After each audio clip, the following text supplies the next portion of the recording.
자, 어제 우리 뭐 추리 통계 분석을 지금 오늘 어제 이어서 추리 통계 분석을 세 번째 시간을 가지고 있는데 좀 양이 많습니다. 양이 많은데 물론 실행하는 거 좀 제외하면 조금 줄어드는데 요거를 전체적으로 한번 보고 좀 별도 자료를 가지고 좀 보충 설명을 하도록 하겠습니다. 일단은 약간씩 이해가 안 되는 부분은 나중에 보충할 때 좀 더 다른 자료로 실제 문제도 조금 몇 개 풀어보고 하면 아마 잘 이해가 될 거라고 생각을 하는데, 자, 추리 통계 분석과 관련해서 우리가 이런 표준 정규 분포로 표준화 시키는 이런 거를 한번 어제 해봤습니다. 그래서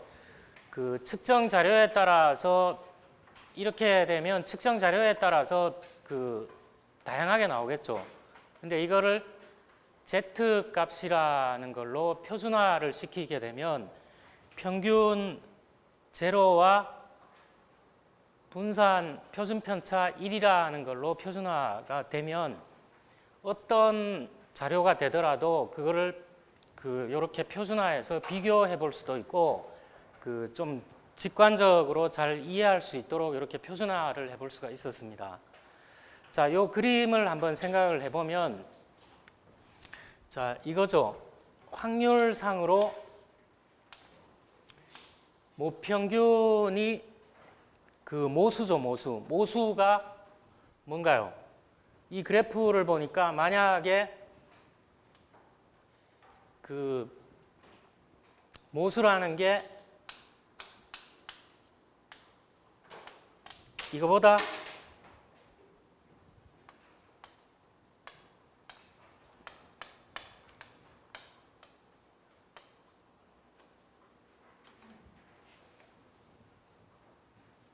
자, 이럴 확률이 얼마가 되느냐. 자, 요거를 이제 보면 그림으로 보면 마이너스 2 시그마부터 플러스 2 시그마까지의 들어갈 확률이 어떻게 되느냐. 자, 이런 거 우리 수학 시간에 좀 구해 보거나 그랬는데 이거를 좀 다시 이제 좀 보는 거죠. 자, 그래서 요걸 보면 요 확률이 얼마가 되느냐. 정확하게는 이게 표본에서 구한 표본 평균의 표준 편차죠. 자, 표본 평균의 표준 편차인데, 자, 특정한 표본 평균 X바가 요 구간 내에 속할 확률이 얼마가 되느냐. 자, 이거는 이제 우리가 마이너스 2 시그마부터 플러스 2 시그마는 많이 봤기 때문에 표준 편차가 붙어 있죠. 마이너스 2 시그마부터 플러스 2 시그마까지 95.44%다. 여기 포함될 확률이, 자, 이거를 보면 95.44%인데, 자, 이거는 지금 저는 지금 이런 식으로 평균을 중심으로 나타냈는데 이거를 표본 평균 중심으로도 나타낼 수가 있죠. 자, 이거는 뭐 자유롭게 나타낼 수가 있습니다. 여기서 뮤를 중심으로 다시 나타내면 이렇게 표현을 할 수도 있고, 어쨌든 표본 평균이 속할 확률 아니면 모수가 속할 확률, 자, 이런 거를 우리가 이제 밝히려고 하죠. 자, 이거를, 자, 여기서 결국은 이거를 구하는 거죠. 자, X바 마이너스 2 시그마 X, X바 플러스 2 시그마 X. 자, 이 구간 형태로 이렇게 블락 형태로 이렇게 해놓은 거를 구간 추정량이라고 합니다. 결국 이걸 구하는 거죠. 자, 여기 확률을 구하는 거는 결국 구간 추정량을 구하는 거하고도 똑같은 말입니다. 그래서 우리가 관행적으로 보면 편의상 보면 여러분이 뭐 출구조사를 한다든가 여러 가지 자료를 보면 대개 제일 많이 쓰는 게 95% 신뢰 구간, 99% 신뢰 구간, 이거 많이 봤을 거예요. 그러면 다른 말로 하면 만약에 이렇게 구간 추정량을 구했다 그러면 틀릴 확률이 이 경우는 5%인 경우고 이 경우는 1%인 경우죠. 그래서 그 틀릴 가능성을 우리가 그 유의 수준 알파라고 하고 이 구간에 들어갈 확률을 1-알파라고 하죠. 그래서 이거를 뭐 퍼센트를 붙여서 표현하기도 하고 그냥 소수점으로 나타내기도 하는데, 자, 어쨌든 그 관행적으로 이런 거를 많이 쓴다는 거예요.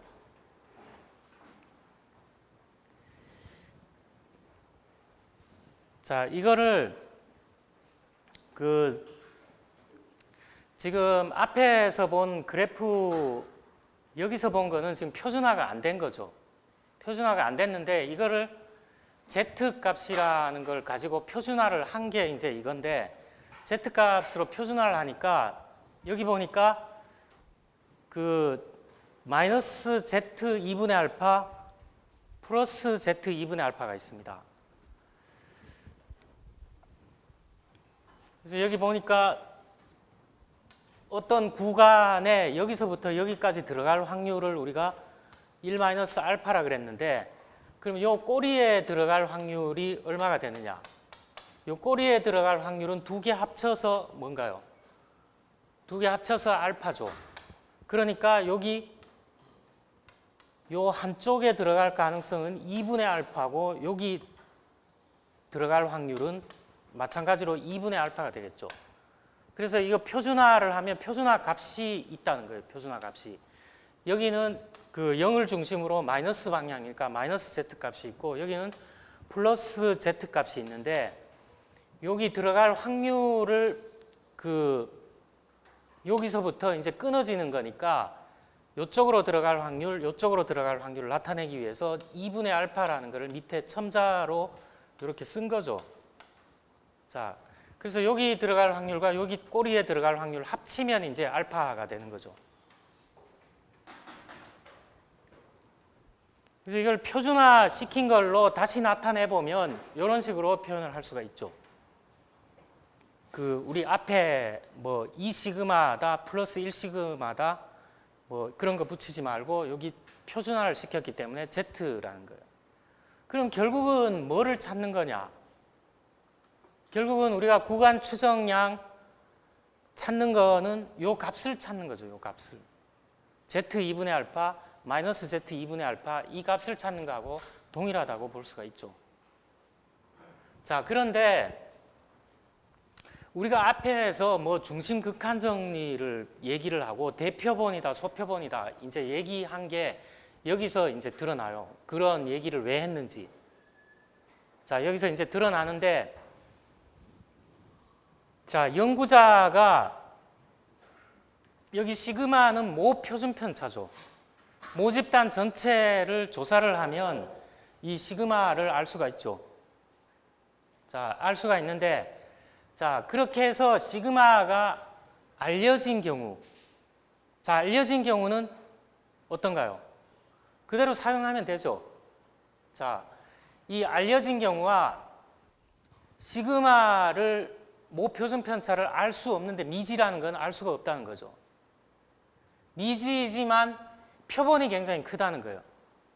자, 이 대표본인 경우는 여러분 이런 거 잘 뭐 앞에서 기억이 잘 안 날 수도 있지만 표본 수가 증가하면 그 분포는 대칭 분포든 뭐 비대칭 분포든 어떻다 그랬나요? 정규 분포에 근사한다 이런 거 본 적 있죠. 그 중심 극한 정리 보면. 그러니까 이거는 모 표준 편차는 알 수 없지만 표본이 굉장히 큰 경우예요. 자, 이런 경우는 그냥 정규 분포, 표준 정규 분포를 사용을 하면 됩니다.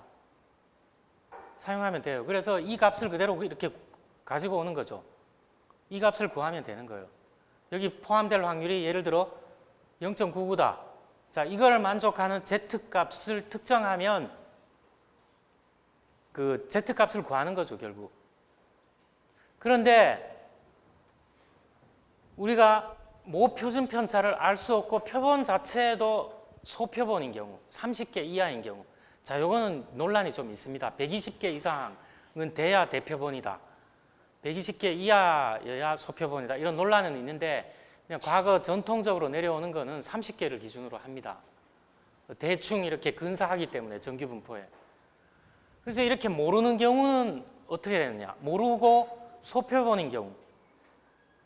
자, 우리 그 앞에서 T분포 공부했죠. T분포. T분포 누가 발견했다 그랬나요? 어떤 사람이 익명으로 발표했다 그랬죠. 스튜던트라는 익명으로 발표를 했는데, 그래서 T분포는 다른 말로 스튜던트의 T분포다, 이런 말로도 불린다 그랬죠. 그런데 T분포는 분포가 정규 분포나 이런 것처럼 하나로 특정되어 있는 게 아니라 그랬죠.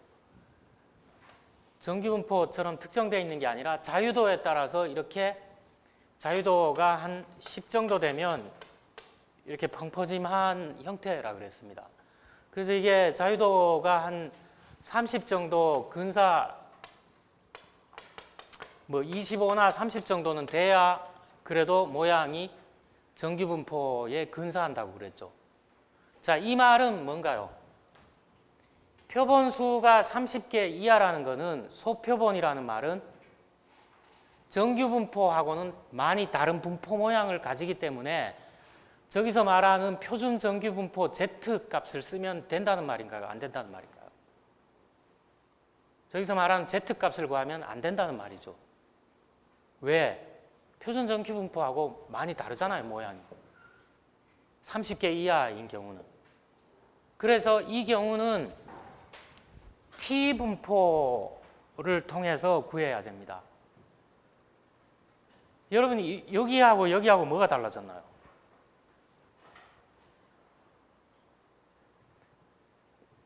요거하고 요거하고 뭐가 달라졌나요? 요 확률 P 구하는 거, 어떤 구간에 대한 확률 구하는 거잖아요. 여기서 아래 위가 달라진 게 뭘까요? 달라진 거 있죠? 제가 파랗게 칠해 놓은 거 달라졌죠? 뭐라고요? T 값이 들어가 있죠. 이거는 분포를, 표준 정규 분포를 사용해서 그 하면 모양이 많이 다르잖아요, 분포가. 그래서 그걸 사용하면 안 된다는 거죠. T 분포에서 T 값을 찾아야 된다는 거예요. 근데 여기 색깔을 입혀 놓지 않았지만 또 달라진 게 있죠. 뭔가요? 여기 모표준 편차가 아니라 표본에서 구한 표준 편차죠. 표본에서 구한 표준 편차 S로 나타냈죠. 이게 사실 달라요, 이게. 자, 이게 알려진 경우나 대표본이기 때문에 이거를 모르는 경우더라도 대표본이면 표준 정규 분포처럼 간주해서 써도 되기 때문에 이렇게 표현을 해 놓은 거예요. 근데 이 경우는 그렇게 간주하면 안 되죠. 분포가 다른데. 그래서 다른 게 T 값을 구해야 되고 표본에서 구한 표준 편차를 사용해야 된다는 거예요. 그게 다른 거죠. 그래서 항상 제가 나중에 문제를 보여드릴 텐데, 물론 여러분 연습 문제에 비슷한 게 있는데 그 연습 문제가 좀 약하게 돼 있어요. 그래서 좀 이거를 좀 구별해서 보여줄게요, 제가. 그래서 우리는 항상 생각해야 되는 게 대표본이냐 소표본이냐, 아니면 시그마가 알려져 있냐 알려져 있지 않냐, 이걸 구분해서 분포를 사용해야 된다는 거예요. 여러분 책 뒤에 부록 한번 보세요. 책 가지고 있는 사람 부록 한번 보세요. 부록 보면 제일 먼저 나오는 부록 게 뭔가요? 우리 통계적 방법 할 때 난수표 제일 먼저 실려 있죠. 그 다음에 두 번째 나와 있는 게 뭔가요? 표준 정규 분포 있나요? 표준 정규 분포 값. 자, 우리는 관행적으로 95%, 99% 이거는 이제 머릿속에 대충 익혀서 그걸 제일 많이 사용하는데 꼭 그런 건 아니겠죠. 그래서 찾아보라고 미리 계산해서 수록해 놓은 표준 정규 분포에 Z값들이 수록되어 있어요. 그 다음에 수록되어 있는 게 이 T값이 우리가 계산하려면 어려우니까 미리 계산해서 부록에다 실어 놓은 거예요. 그래서 그거를 찾아보면 되겠죠. 그 찾아보라 그러면 그래서 저하고 같이 한번 찾아보겠습니다.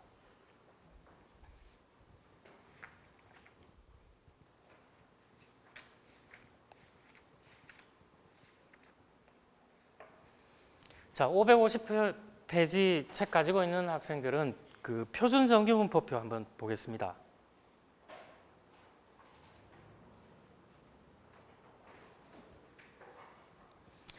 자, 이 세로축으로 내려가면 Z값이에요. 가로축은 뭔가요? 가로축은 0.00, 0.01, 0.02. 자, 이것도 Z값인데 소수점이죠.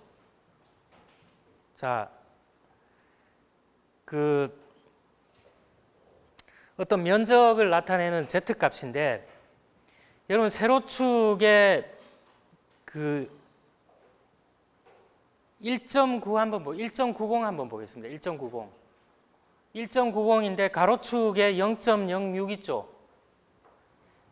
자, 세로축 1.90과 가로축의 0.06이 만나는 점의 확률, 소수점 뭐로 돼 있나요?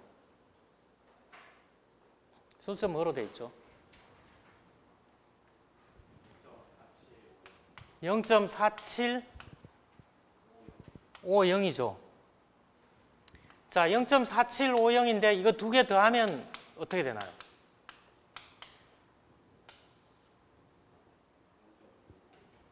0.950이죠. 0.95죠. 자, 여러분 여기서 주의해야 되는 게 거기 위에 보니까 표가 어떻게 돼 있나요? 면적이 0부터 여기까지의 Z값까지의 요 면적이죠. 요 면적이 뭐라는 건가요? 요 면적이 제가 Z가 1.96일 때 면적이 뭐라 그랬나요? 이거죠, 이거. 이거잖아요. 그럼 여러분이 여기까지 면적 다 구하려면 어떻게 돼야 되나요? 마이너스 Z값이겠죠. 여기 이렇게 다 포함되려면 이 구한 거를 곱하기 2를 해야 되겠죠. 그럼 0.95잖아요. 그래서 평균 제로를 중심으로 Z값이 마이너스 1.96부터 플러스 1.96까지 포함될 확률이 뭐라고요? 95%라는 거죠. 95%. 여기 포함되지 않을 확률이 뭔가요? 여기하고 여기 포함될 확률이죠. 이게 뭔가요? 5%죠. 소수점으로 나타내면 0.05죠. 자, 이렇게 보는 거예요. 그럼 관행적으로 우리 99% 보잖아요. 99%면은 Z값이 뭐가 돼야 될까요? 한번 찾아보세요. 이 표에서.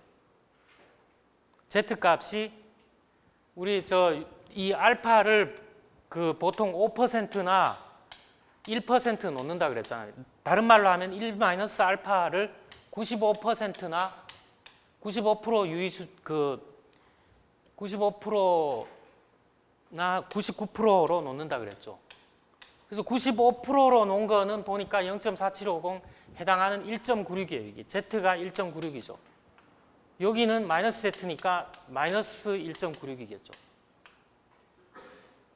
그러면 이거는 어떻게 될까요? 1%인 경우는. 1%인 경우는 여기 Z값이 뭐가 돼야 될까요?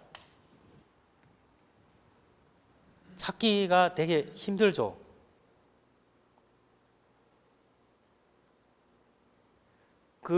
세로축에 2.50 있죠. 그 다음에 가로축에 0.07하고 만나는 점이 뭐로 되어 있나요? 한번 보세요. 누가 한번 찾았으면 2.57에 해당하는 거죠. 2.57. 뭐로 되어 있나요? 0.4949. 이거 두 개 더하면 어떻게 되나요?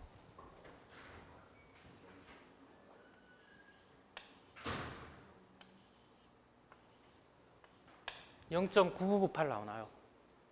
998 정도 나오나요? 제가 잘못 계산했나요? 아, 9898 나오나요? 이게 뭔가요? 99%예요, 99%. 여기 Z값이 2.57인 경우, 마이너스 2.57인 경우 여기 들어갈 확률이 99%라는 말이죠. 자, 이렇게 그렇게 보는 거예요, 이게.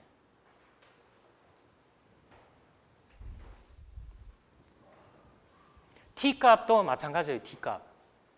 T값도 여러분 한번 보세요. 그 똑같은 요령으로 T값 한번 볼까요?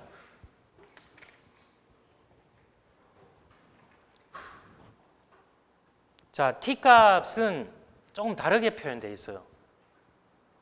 T값 어떻게 되어 있나요? 여기에 들어갈 확률을 알파로 표현해 놨죠. 이럴 때 T 알파로 표현했죠. 자, 이렇게 표현했는데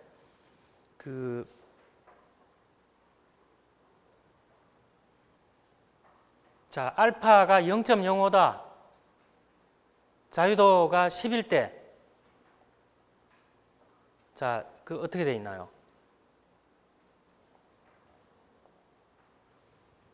예를 들어 놓은 게 예를 들어 놓은 거 한번 찾아보세요. 알파가 0.05고 자유도가 11대. 1.812죠. 자, 이런 식으로 찾는 거예요, 그냥.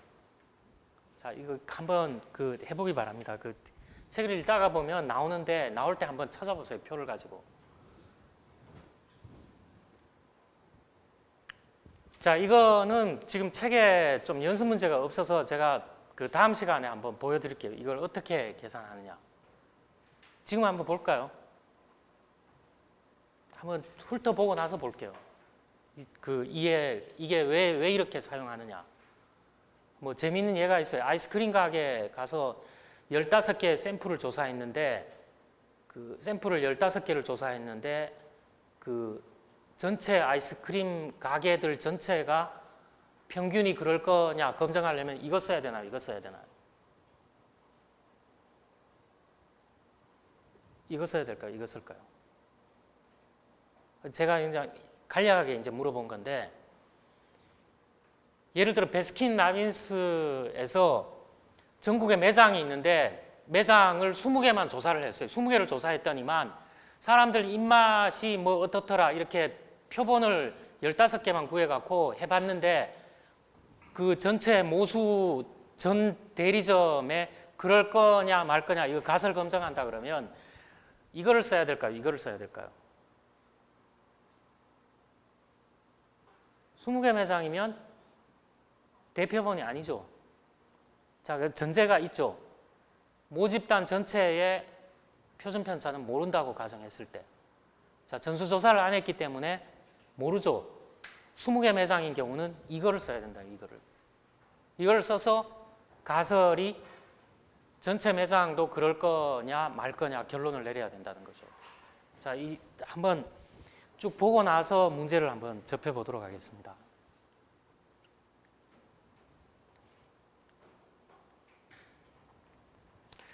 자, 가설 검증하기 전에 자, 표본 조사에 기초한 가설 검증은 오류가 발생할 수 있죠. 자, 전체를 대상으로 조사를 안 했기 때문에 오류 발생 가능성이 있어요. 그리고 표본 통계량 유형에 따라서 구체적인 표본 분포도 다르죠. 자, 그래서 확률 분포 뭐 얘기를 한 거죠. 자, 우리 이런 거 경영학 시간에도 이런 거 좀 응용해서 많이 나와요. 이런 거 보면. 이거 여러분 처음 접하는 거 아닐 거예요. 자, 표본 통계량으로 모집단에 대한 추론할 때 발생하는 두 가지의 위험이에요. 리스크예요. 자, 그런데 우리 일반적으로 전수조사를 하기가 되게 어렵다 그랬죠. 뭐 리바이벌 되는 거라서 얘기를 다시 안 할 텐데 뭐 문제점이 많잖아요. 물리적으로도 안 되고 시간과 돈이 너무 많이 드니까 뭐 그 정도로 하겠습니다. 자, 표본 조사를 해서 연구자가 결론을 낼 수 있죠. 가설은 뭔가요? 영가설과 대립가설이 있죠. 자, 우리 그 앞에 시간을 잠깐 더듬어 보면 가설 검증하는데 H0 가설을 중심으로 가설 검증한다 그랬나요? H1 가설을 중심으로 가설 검증을 한다 그랬나요? 영가설을 놓고서 먼저 한다 그랬죠. 그 이유는 우리가 후권 긍정의 오류를 피하기 위해서 논리적으로 오류 발생 가능성이 있기 때문에 보수적으로 H0 가설을 놓고서 이거를 채택할 거냐 기각할 거냐 이렇게 놓고 한다 그랬죠. 자, 어찌됐든 간에 조사를 해서 결론은 두 가지밖에 안 나오죠. 결론은 뭔가요? 결론은 자, H0 가설을 중심으로 이거를 기각하거나 이거를 그냥 채택하거나 이 두 가지죠. 근데 이거를 기각했다는 거는 결국은 H1 가설을 채택했다는 거죠. 이거를 H0를 채택했다는 건 이걸 그냥 그대로 놔둔 거죠. 자, 이 두 가지 경우인데 오류가 날 수가 있죠. 어떤 오류가 날 수 있나요? 한 가지 오류는 내가 H0를 기각하고 H1을 받아들였는데 사실은 이거 기각하면 안 되는 거였어요. 그런 리스크가 하나 있죠. 자, 그게 아니라 H0를 내가 채택을 했는데 사실은 이걸 기각했어야 돼요. 자, 이런 리스크 오류가 하나 있을 수 있죠. 자, 가능성. 반드시 그렇다는 게 아니라. 그래서 이거를 논리적으로 영역을 해보면 표본 조사에서 H0를 수용했어요. 그대로 놔뒀다는 거예요. 그대로 놔뒀는데 실제로 이론적으로는 우리가 생각해 볼 수 있는 게 있죠. 실제 전수조사는 잘 하지 않지만 실제로 전수조사를 해봤더니만 H0가 참이었어요. 그럼 이거는 올바른 결정을 한 건가요? 올바른 결정을 하지 않은 건가요? 올바른 결정을 한 거죠. 이거를 우리가 1-알파라는 거예요. 정확한 결론을 내린 거죠. H0를 수용했는데 이론적으로 가능하다 그러면 전수조사를 해봤더니만 H0가 참이었어요. 그러니까 똑바로 결정을 한 거죠. 근데 반대로 내가 H0를 기각했는데 전수조사를 해봤더니만 H0가 참이에요. 이거는 오류죠, 오류. 자, 이런 오류를 알파라고 하는 거예요. 이거를 다른 말로 타입 1 에러, 알파 오류, 유의 수준이라고 우리가 얘기하죠. 유의 수준. 자, 이렇게 불리는 말이 여러 가지가 있는데 보통 표현 간단하게 수식으로는 알파라고 얘기를 해요. 자, 이럴 가능성이 있죠. 자, 이럴 가능성이 있습니다. 자, 그 다음에 내가 H0를 수용했는데 실제 조사를 해보니까 H0가 거짓이 나왔어요. 자, 이런 에러를 베타라고 합니다. 베타. 이종 오류라 그럽니다. 이종 오류라 그러고, 자, 그 다음에 내가 H0를 기각했는데 실제 전수조사를 해보니까 H0 거짓이에요. 거짓, 표본조사 거짓 해서 해봤더니만 거짓이었는데 전수조사에서도 거짓이다. 이거는 정확한 결론을 내린 거죠. 1-베타예요. 이게. 자, 이런 네 가지 가능성 외에 더 있나요? 가능성이? 없죠. 그러면 그 뒤에 나오기는 하는데 연구자는 정말로 알고 싶은 게 뭘까요? 대개의 경우 연구자는 결론을 내고 싶어 하는 게 뭘까요? 연구자가 연구 문제 설정한 거는 여러분 H0 가설인가요? H1 가설인가요? 어떤 것과 어떤 것은 관계가 있을 것이다. 이런 적극적으로 주장한 건 H1 가설이죠. 그러면 사실은 연구자가 바라는 것은 뭘까요? H1 가설이 채택되는 거죠. 그래서 내가 표본을 조사해 봤더니만 H0를 안전하게 기각하고 실제로 이런 결론을 내는 거죠. 이게 통계적 검증력이라는 거예요. 이게 정말로 바라는 바인데 연구를 하면 꼭 이런 결과가 나오는 게 아니죠. 자, 표본 조사해서 이렇게 하다 보면 꼭 이런 결과가 나오는 건 아니에요. 자, 이런 네 가지 가능성, 참인결로 올바른 결정을 하는 두 가지 케이스가 있고 올바르지 않은 결정하는 오류 가능성이 두 가지 타입이 있다는 거예요. 그래서 이거를 타입 1 에러, 요거를 타입 2 에러라고 그럽니다. 근데 가만히 보면 이게 서로 자, 내가 1-알파를 굉장히 크게 하고 싶거나 1-베타를 굉장히 크게 하고 싶거나 이러면 올바른 결정을 하는 거니까 이러고 싶죠. 또 다른 말로 하면 무슨 말인가요? 1종 오류를 작게 하고 싶고 2종 오류를 작게 하고 싶죠. 그런데 이게 동시에 줄어들 수 있나요, 이게? 알파와 베타라는 게 동시에 줄일 수 있나요? 동시에 줄일 수가 없죠. 왜냐하면 서로 관계가 있기 때문에. 자, 그거를 좀 얘기를 해보면, 자, 1종 오류 이거 뭔지 얘기를 했습니다. 자, 1종 오류, 자, 여러분, 그러면 제가 하나 질문을 해볼게요. 1종 오류가 더 심각한가요? 2종 오류가 더 심각할까요? 자, 여기에 약간 뉘앙스 차이가 있는데 이런 오류가 발생하는 게 좀 치명적일까요? 이런 오류가 발생하는 게 치명적일까요? 그냥 한번 생각해 보세요. 뭐 틀려도 좋으니까. 이런 오류가 발생하는 거를 먼저 신경을 써야 될까요? 이런 오류가 발생하는 걸 먼저 신경을 써야 될까요? 우리 보수적으로 접근하잖아요. 가설 검증은. 보수적으로 접근하기 때문에 이런 오류가 발생하는 것을 좀 더 신경을 써야 된다는 거예요. 자, 이거를 좀 더 신경 써야 된다는 거죠. 그래서 이거 동시에 줄일 수가 없다 그랬잖아요.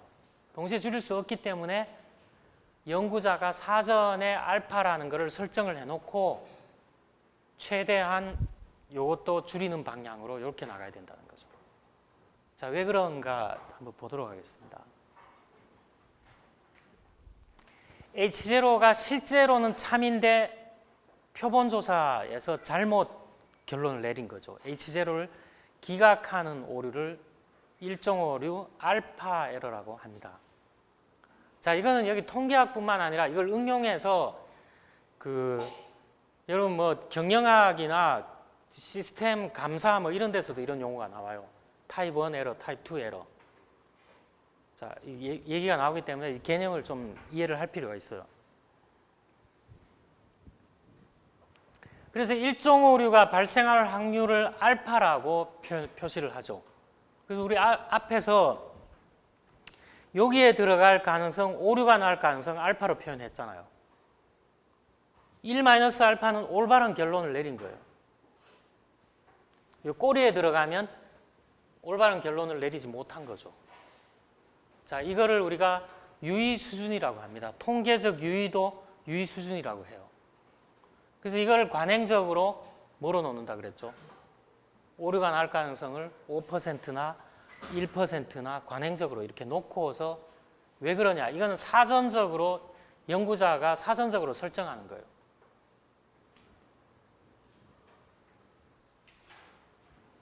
자, 알파란 여기서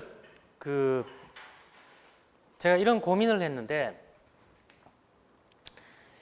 어떤 경우에는 여기서 그냥 스탑하는 게 더 좋을 수도 있는데 추가적으로 이런 얘기를 하면 더 여러분이 헷갈리게 만들 가능성이 있는데 알파란 알파라는 것은 표본을 기초로 한 통계적 추론의 결과가 우연에 의한 확률일 가능성을 지칭해요. 자, 이 용어가 좀 어려우면은 이거 무시해도 됩니다. 우연이라는, 우리 우연이냐 필연이냐 이런 말 많이 하죠. 자, 요거 우연이라는 말은 요 표본에 국한된 거라는 거예요.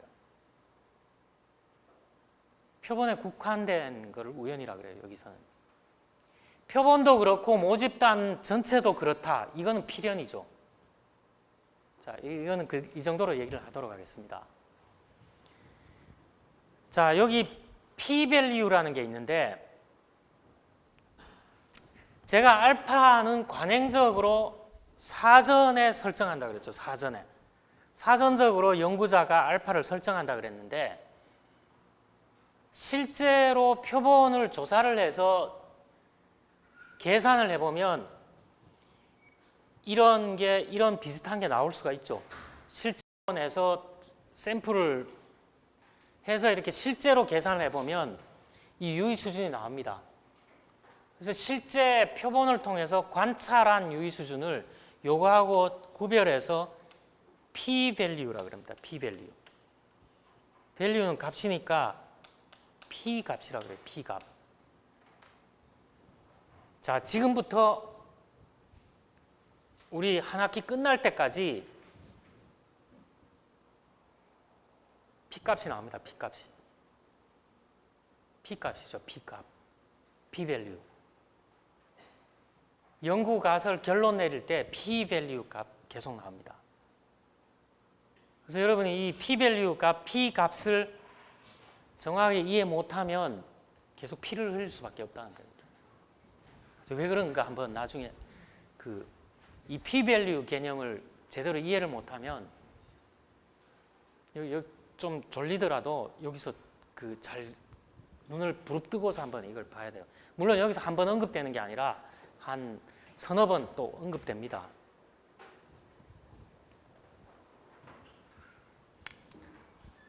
표본에서 실제로 관찰된 유의 수준, 이걸 p-value라 그러는데, 알파는 그럼 뭘까요?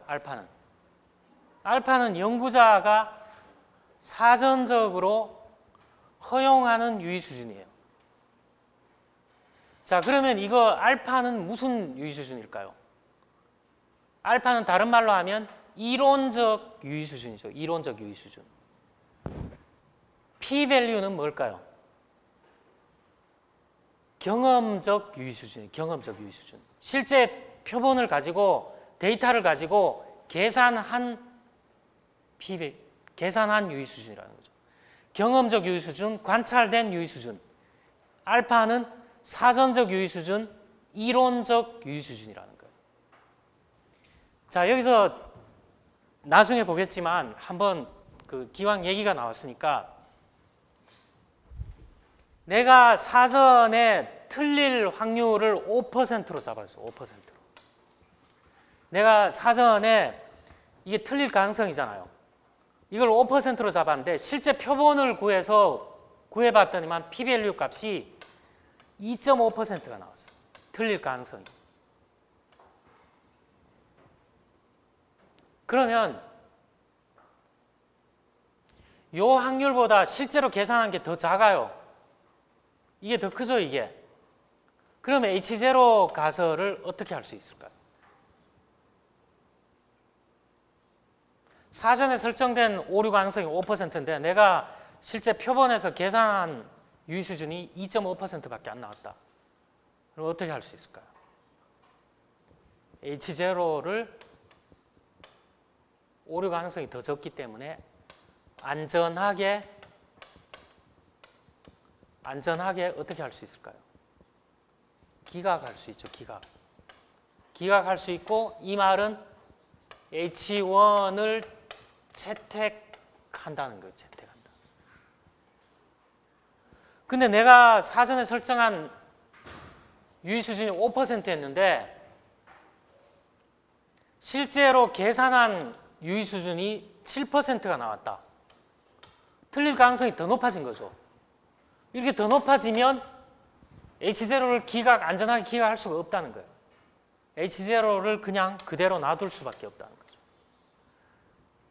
자, 제가 조금 전에 이 p-value를 이해를 제대로 못하면 여러분 p-값을 치른다고 얘기를 했는데, 앞으로 9장, 10장, 11장에 가설 검정 나오는데 결론 보면 다 이런 똑같은 말을 언급하고 있어요. 사전에 1%를 설정했는데 p-value 값이, 자, 이런 거 한번 해보죠. 이번에는 사전에 1%를 설정을 했는데 틀릴 가능성을, 근데 실제로 조사를 해봤더니 0.5%가 나왔어요. 그러면 어떻게 될까요?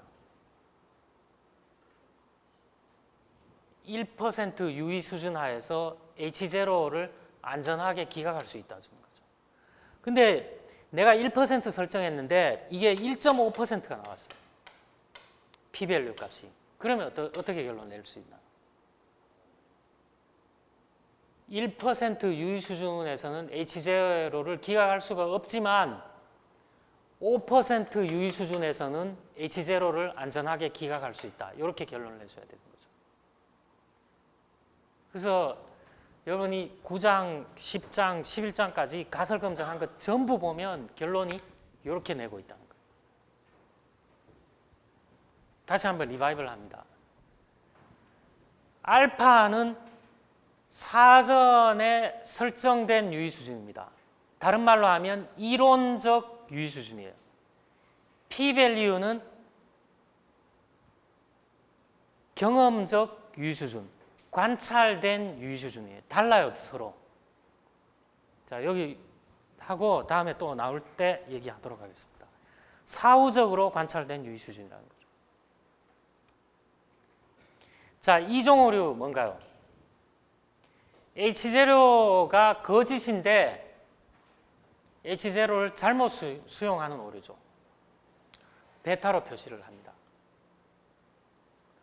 자, H0가 거짓인데 H0를 기각했어요. 이건 발언 결정을 한 거죠. 자, 연구자가 진짜로 바라는 거는 이걸 거예요. 정확한 결론 이거죠. 1-베타를 1-베타죠. 그래서 이거를 통계적 파워라 그럽니다. 통계적 검증력이라 그래요. 통계적 파워, 통계적 검증력이라 그러죠. 그래서 표본 조사를 하게 되면 오류 가능성이 있는데 반드시 오류가 나는 건 아닌데 오류 가능성이 있죠. 그래서 표본 조사할 때 가설 검증의 결론에 정확한 재고가 필요하다. 그래서 1-알파와 1-베타를 동시에 증가할 필요가 있죠. 이론상으로는. 다른 말로 하면 알파와 베타 값을 동시에 감소할 필요가 있죠. 자, 이건 이론적으로 그런데 실제로는 동시에가 안 되죠. 동시에가 안 되는 거예요, 실제로는. 그럼 어떻게 할 거냐? 대개의 경우에 이렇게 한다는 거죠. 특정한 알파 수준에서 표본 크기를 증가시키게 되면 베타 가능성이 감소한다고 볼 수 있어요. 그래서 연구자가 관행적으로 알파를 놓죠. 5%로 놓거나 1%로 놓거나 이렇게 놓고서 표본 사이즈가 좀 너무 작다. 그러면 이 베타가 일어날 가능성이 높기 때문에 어느 정도의 통계 검증을 했다 그러면 표본 크기를 어느 정도를 확보해서 해야 된다는 거예요. 그렇게 되면 베타를 어느 정도 감소시킬 수가 있다는 거죠. 그래서 이렇게 한다는 거예요. 자, 이 그림은 여러분 참고로만 하세요. 참고로 하라는 이유가 이 그림을 동시에 그려놨는데 이건 여러분 제가 볼 때는 이 그림을 보면 더 헷갈리는 사람도 있을 거예요. 여러분 현실적으로 H0가 참인 경우와 H1이 참인 경우가 동시에 발생할 수 있나요? 동시에 발생할 수 없죠. 그런데 이거는 여러분 이해의 편의를 위해서 이렇게 그려놓은 거예요. 자, 여기 꼬리에 들어갈 확률을 우리가 알파라고 표현을 할 수가 있죠. 여기 꼬리에 들어갈 확률을. 정확하게는 2분의 알파겠지만 만약에 여기 그 양쪽 꼬리에 들어갈 가능성이라 그러면 2분의 알파가 되겠지만 어쨌든 이 꼬리에 들어갈 확률을 우리가 줄여야 되잖아요. 여기 알파를 줄인다는 말은 무슨 말인가요? 알파를 점점 줄인다는 것은 베타가 점점 커진다는 말하고 똑같죠. 이 동시에 줄일 수가 없어요, 이거. 그래서 그 설명의 편의를 위해서 그려놓은 거니까 그거는 여러분 책에도 설명이 있으니까 그 정도로만 하겠습니다. 이거 읽다가 보면 도로 혼선을 일으킬 수가 있어서 실제로는 H0도 참이고 H1도 참이고 이런 경우는 없잖아요, 가설 검정에.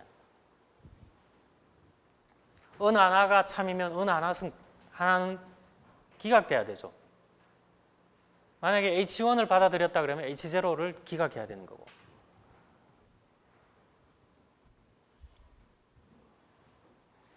자, 우리가 표본조사는 피할 수 없는 선택이에요, 대개의 경우는.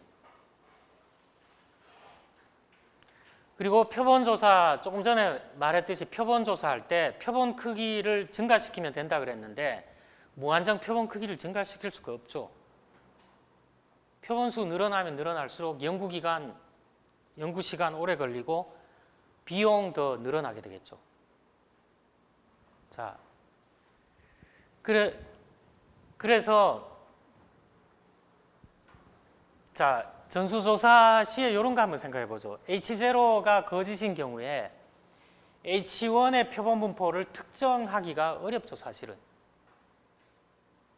H0 거짓이라 그래서 H1이 전수조사를 안 했기 때문에 H1의 분포가 어떤 모습을 보일까냐는 것은 굉장히 다양하다는 거예요. 이거는 이제 그 정도로만 이해하면 되겠습니다. 자, 그래서 H0가 참인 경우를 가정해서 알파를 사전에 정하고 어떻게 한다고요? 표본에서 구한 관찰된 사후적 유의 수준 P값과 알파 값을 비교해서 통계적 추론의 정확성을 판단한다는 거예요. 이게 일반적인 가설 검정의 원칙이에요, 원칙. 그래서 시종 일관 이런 식으로 가설 검증을 합니다. 왜 그런가는 앞에 그 알파, 베타 동시에 감소시킬 수 없기 때문에 이런 방법을 택한다는 거죠. 자, 이게 서로 그림이 이렇게 같이 있을 수가 없어요. 그냥 이론적인 거를 그림으로 도해를 나타낸 거예요, 이론적으로. 알파가 점점 작아지면 작아질수록 베타는 커져요. 그걸 보여주기 위해서 이렇게 같이 그려놓은 겁니다. 자, 이것도 참고로만 보면 되겠습니다.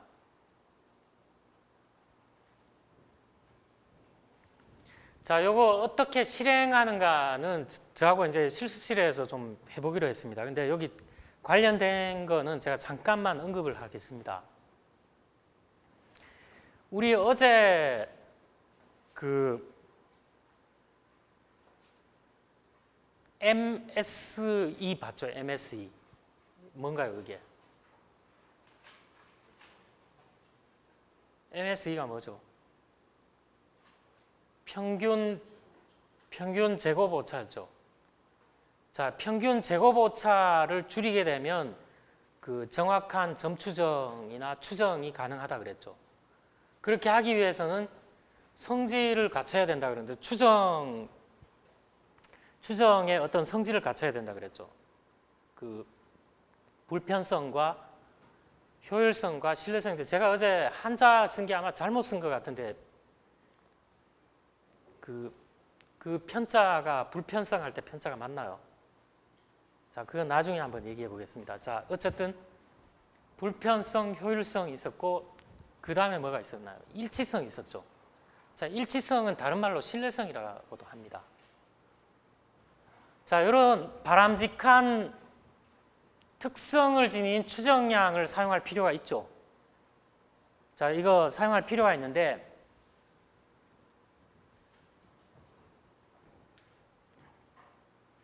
자, 여기 그 X바입니다. X바.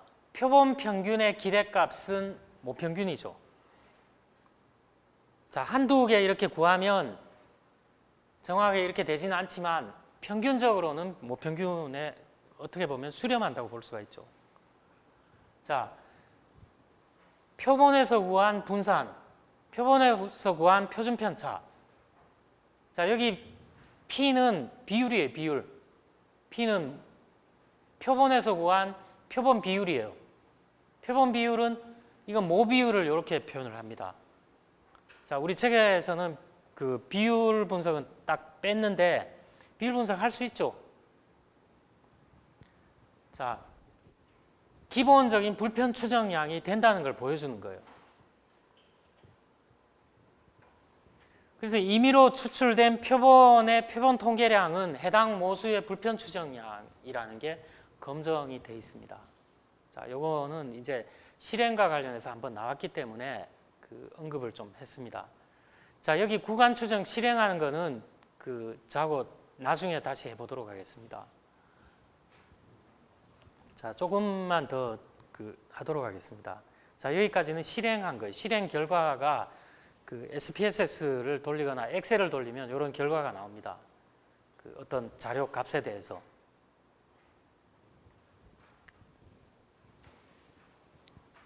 자, 우리 앞에서 뭐 가설 얘기 많이 했습니다. 가설이 뭔지는 여러분 알 거예요, 이제. 그리고 우리 이런 용어를 제가 풀로 얘기는 하지 않았죠. 모수 검정이다, 비모수 검정이다. 이거 들어봤죠, 여러분 앞에서. 자, 이 시간에 이제 그 정확한 정의를 해보도록 하겠습니다. 모수 검정, 비모수 검정. 자, 우리가 정말로 통계를 하는 목적은 뭔가요? 통계의 1차적인 목표가 뭔가요? 표본 통계량을 가지고 모수를 추정하는 거죠. 자, 모수를 검증하고 싶어요. 근데 검증하고 싶은데 자료 자체가 그 우리가 자료를 모으죠. 자료 측정을 하잖아요. 척도가 필요하죠. 근데 어떤 자료는 우리가 그 척도를 사용하고 싶어도 바람직한 거는 뭐라 그랬나요? 많은 정보 양을 주는 등간 척도나 비율 척도로 그런 척도를 사용하고 싶은데 반드시 그게 되는 게 아니죠. 자료 특성상 비율 척도가 아니라 명목 척도나 서열 척도밖에 측정 도구로 사용할 수 없는 경우가 있죠. 자, 그렇게 측정을 하게 되면 정보 양이 굉장히 제한되어 있다는 거예요. 그 척도에 따라서 이게 갈릴 수가 있죠. 연구 대상 현상을 등간 척도나 비율 척도 수준으로 측정한 경우, 그렇게 측정해서 모은 자료를 가지고 모수를 추정하는 것은 이거 모수 검정이에요. 혹은 표본이 정규 분포를 따르는 모집단에서 추출된 경우에 적용하는 통계적 검증 방법, 이것도 모수 검증입니다. 자, 우리 분포 얘기를 많이 했기 때문에 이게 이제 이런 것들이 이게 어떻게 보면 뭔가요? 통계적 검증에 있어서 대개의 경우 이렇게 하겠죠. 근데 이렇게 못하는 경우가 있어요. 척도 문제 때문에. 아니면 분포 문제 때문에. 그게 아니라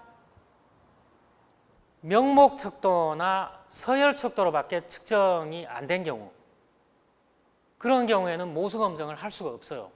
좀 다른 방법을 찾아봐야 돼요.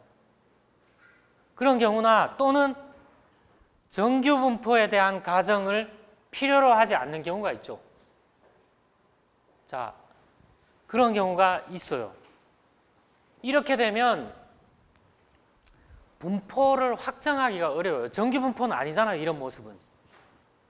척도 문제 때문에 그렇던 아니면 분포상의 어떤 문제 때문에 그렇던 정규 분포가 아니라 분포를 어떻게 확정하기가 어려운 경우가 있다는 거죠. 자, 이럴 때는 검증이 굉장히 제한되어 있다는 거죠. 정보 양도 제한되어 있고 제한되어 있잖아요. 이런 경우를 이런 경우에 부득이하게 몇 가지 방법을 사용할 수밖에 없는데 그거 몇 가지 방법은 뭐냐? 모수 검정을 흉내낸 거예요. 흉내낸 거. 엄밀하게 얘기하면. 모수 검정이 아니라는 거예요. 자, 모수 검정, 모수 통계적 접근을 어느 정도 흉내내서 이용하는 비모수적 검정 방법을 쓸 수밖에 없다는 거죠. 이거는 모수 검정하고는 좀 방법상이나 여러 가지 제약사항이 있기 때문에 똑같지가 않다는 거예요. 자, 이런 검정 방법을 비모수 검정 방법이라고 얘기를 합니다. 그래서 비모수 검정 방법은 뭐가 있느냐? 뒤에 이제 나오니까 그때 그 예를 가지고서 한번 보면 되겠습니다. 지금 제가 이렇게 얘기하면 논리적으로 연결이 잘 안 되기 때문에 그거는 그때 예를 한번 들어보겠습니다.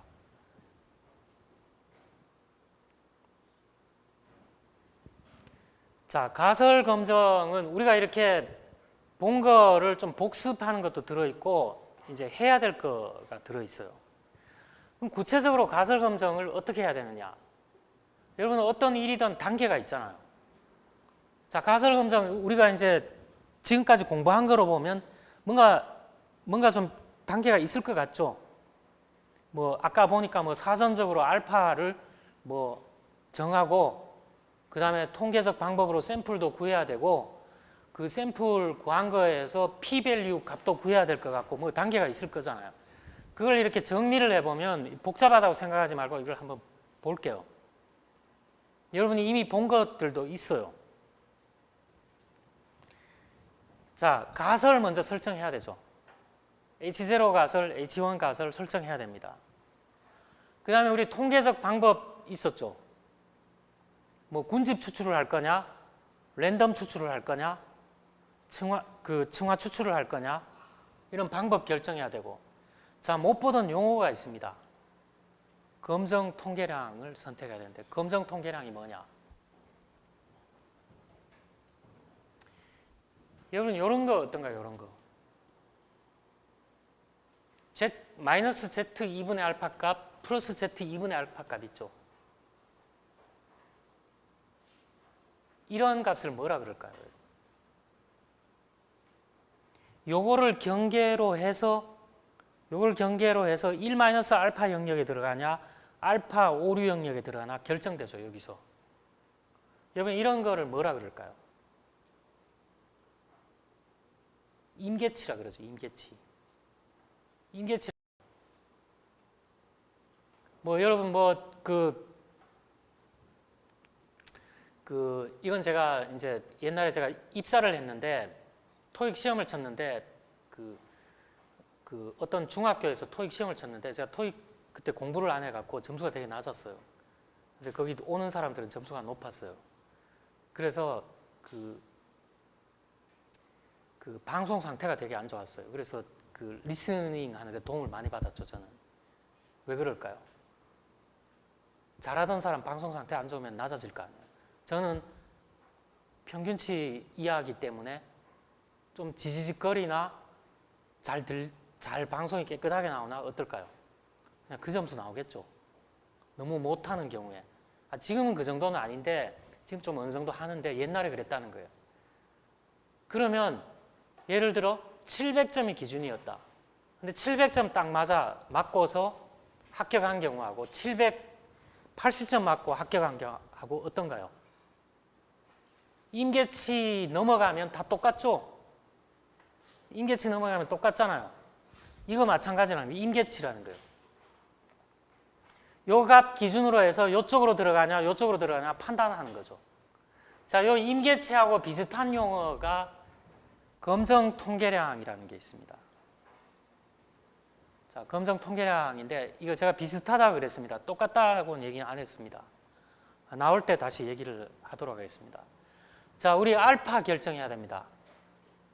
알파는 관행적으로 5%, 1% 많이 한다 그랬죠. 그래서 이 단계는 그렇게 문제가 안 돼요. 통계 분석해야 됩니다. 계산해야 되겠죠, 이제. 샘플 수집한 거 가지고 계산을 하는 거예요. 그리고 계산된 검정 통계량을 가지고 p-밸류 값을 확인해야 돼요. 자, p-밸류 들어봤죠, 여러분? 경험적으로 관찰된 유의 수준, 사전에 설정한 이론적 유의 수준. 뭔가 계산이 돼 나와야 이거하고 비교를 할 거 아니에요. 그래서 비교를 하죠. 비교를 해서 요 값이 요거보다 작은 경우는 어떻다 그랬죠? p-밸류 값이 알파보다 작은 경우는 H0 가설을 안전하게 기각하고 H1 가설을 받아들일 수 있다. 이게 결론이에요. 만약에 반대로 됐다. p-밸류 값이 사전에 설정한 오류 가능성보다 더 크다. 그러면 H0를 그대로 놔둬야 되는 거죠. 자, 그건 여러분이 한번 생각해보고 뒤에 또 여러 번 반복해서 나오니까 해보면 되겠습니다.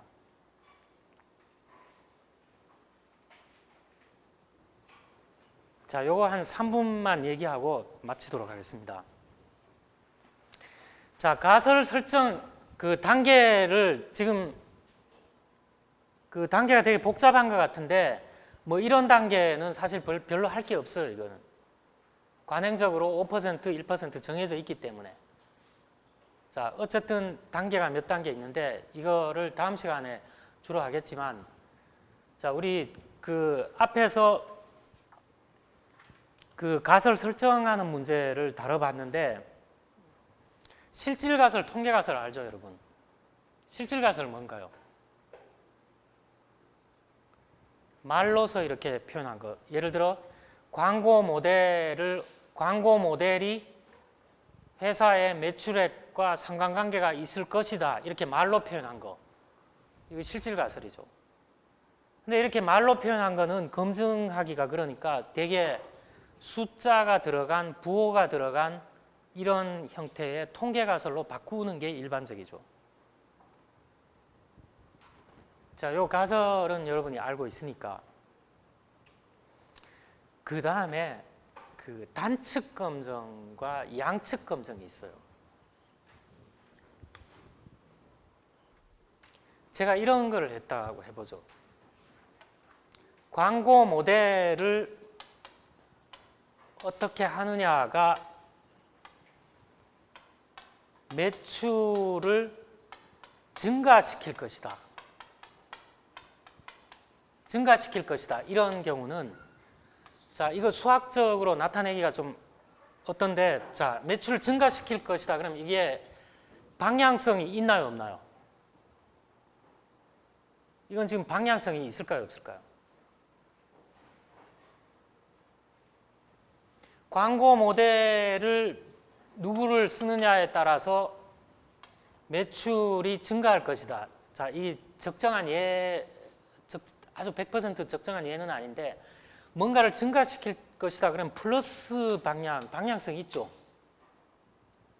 만약에 이게 매출이 증가했다 그러면 H1 가설을 받아들이는 거고, 이게 별로 매출이 늘어나지 않았다 그러면 H0 가설 그대로 두는 거잖아요. 이렇게 방향성이 있는 거는 양쪽 꼬리를 다 볼 필요가 있나요, 없나요?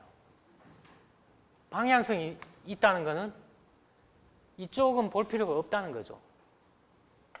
여기 들어갈 거냐, 여기 알파 들어갈 거냐, 이것만 보면 된다는 거잖아요. 이런 거는 꼬리가 한 개밖에 없죠.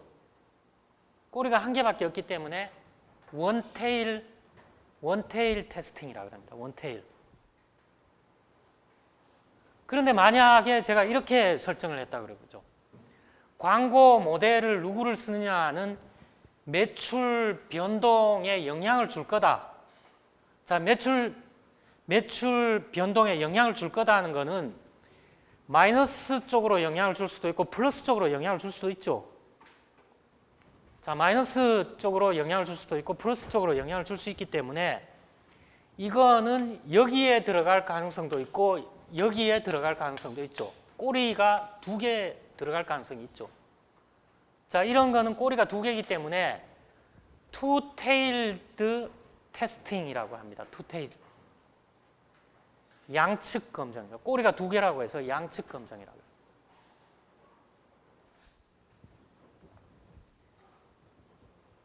그래서 원테일드 테스트, 투테일드 테스트 이렇게 나눠집니다. 검정은. 결과적으로 보면 그 단측 검정이 좀 강력한 메시지를 줄까요? 양측 검정이 좀 강력한 메시지를 줄까요? 연구 결론에 있어서 방향성 있는 게 좀 더 강력하겠죠. 자, 그 왜 그런가는 그 다음 시간에 좀 보도록 하겠습니다. 혹시 오늘 한 거 중에 좀 궁금한 사항이 있나요?